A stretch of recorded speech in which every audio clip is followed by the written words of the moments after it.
Oi pessoal, vamos iniciar aqui a nossa primeira aulinha da plataforma online. Eu espero que vocês consigam seguir bem os conteúdos, tirar as dúvidas de vocês, fazer os exercícios, tá bom? A gente vai ter um reinício aqui, né, do nosso conteúdo, na verdade, que a gente vai fazer uma revisão. Esse ano a gente vai estudar os seres vivos, como a gente já tinha falado em sala. E para isso a gente precisa entender algumas características, a classificação que vai ser dada para eles com o passar dos bimestres e dos conteúdos, tá bom?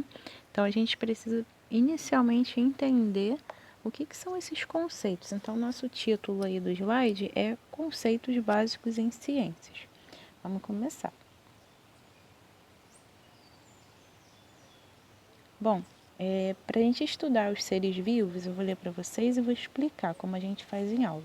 É necessário classificá-los a fim de ordenar o conhecimento e permitir a comparação entre eles. Para isso, a gente vai utilizar uma série de classificações que vai levar em consideração tipo de célula, a quantidade de células que tem um ser vivo, o tipo de respiração que eles fazem, o tipo de nutrição que é realizada. Então, existem várias minúsculas diferenças que fazem o ser vivo ser único, tá bom? Vamos continuar.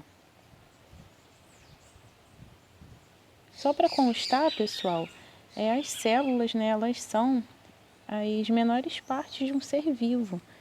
Todo ser vivo, considerado vivo, né, ele tem que ter obrigatoriamente uma célula, uma que seja. É o que a gente vai ver agora, sobre a quantidade de células que existem em um organismo, tá bom? A gente não consegue enxergar essas células, mas em conjunto elas vão formar diferentes tipos de coisa. Vamos começar aí da quantidade de células que a gente vai achar em cada organismo, tá?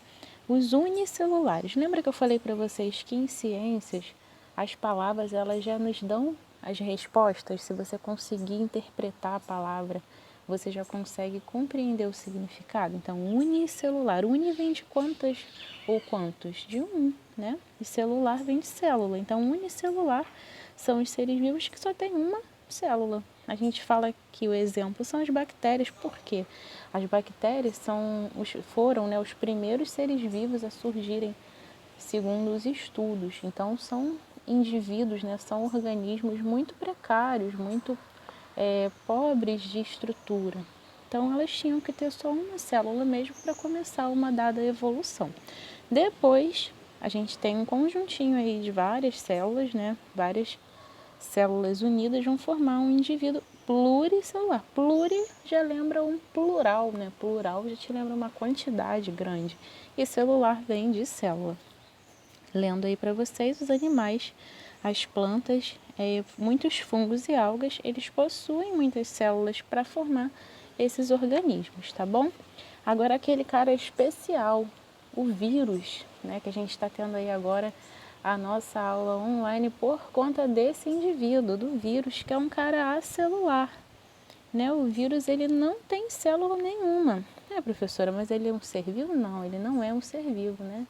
Mas quando ele entra em uma célula, né, ele precisa entrar em uma célula para fazer com que o organismo dele funcione, tá bom? Então, A vem de negação e celular vem de célula. Vamos prosseguir?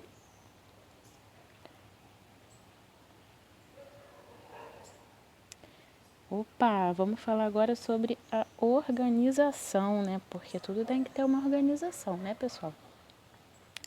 Sobre a organização celular, a gente fala aí primeiro dos procariontes. São procariontes e eucariontes. Eu quero que você observe bem esse desenho, essa imagenzinha da célula procarionte. Estranho, né? Parece estar bagunçado, mas é isso mesmo que acontece. Vou ler para vocês e explicar. São os seres vivos que não possuem carioteca. Carioteca é uma película fininha que vai envolver o núcleo. Ela vai segurar tudinho no lugar. Quando o indivíduo não tem essa carioteca, que é essa membrana celular, o núcleo dele vai ficar totalmente espalhado pelo citoplasma, vai ficar um núcleo todo bagunçado. Então a gente pode dizer que um ser procarionte é aquele que tem o DNA que está dentro do núcleo, né, todo espalhado, todo bagunçado pelo citoplasma, pela célula. Eles também não têm membrana interna. O que isso quer dizer? Que os órgãozinhos, né, os pequenos órgãozinhos, que são as organelas que tem dentro da célula, também não vão ter essa carioteca. Então, para dar aquele resumo no que é um procarionte é um indivíduo sem carioteca na sua célula. Pronto. Pega o seu caderno, anota essas observações, assim como a gente faz na aula, hein? Os únicos organismos procariontes são as bactérias. Lembra que eu falei antes? Que elas são muito primitivas, né? São organismozinhos bem precários. Então, vamos prosseguir. Vamos ver agora sobre o oposto dos procariontes, que são os eucariontes, tá? Mas primeiro a gente vai visualizar essa diferençazinha aí, olha só. Olha essa diferença. A primeira célula, né, a célula de cima, é a procarionte, desculpa, que a gente viu anteriormente. E a célula de baixo é a eucarionte, ou seja, olha o núcleo dela como está organizado, como está bonitinho, né? Então, a diferença entre a célula procarionte que está em cima e a eucarionte que está embaixo é a presença e a ausência de núcleo, né? De núcleo não, gente, desculpa, de carioteca no núcleo. A primeira célula não tem carioteca, a procarionte. A eucarionte, ela tem carioteca em volta de todo esse núcleo e a célula fica arrumadinha. Vamos prosseguir então o nosso slidezinho. Agora é sobre a respiração, né? Porque todos nós respiramos, como eu botei no título para vocês. A gente tem duas diferenças só: os anaeróbios e os aeróbios. Vamos começar pelos aeróbios, que são os seres vivos que vão utilizar do oxigênio para respiração, como a gente, né? Então, a gente respira esse oxigênio, tá? E diferentemente, a gente necessita, né, desse oxigênio, diferentemente dos anaeróbios, que não necessitam, eles não utilizam o oxigênio, né, a energia deles, a energia que vem através da respiração celular, não provém do oxigênio. Então, lá vai a diferença, pega o caderno. Aeróbios são aqueles que utilizam gás oxigênio na respiração celular. E os anaeróbios são aqueles que obtêm a energia da célula sem utilizar o gás oxigênio, beleza? Então, vamos prosseguir para o nosso próximo e fim, galera.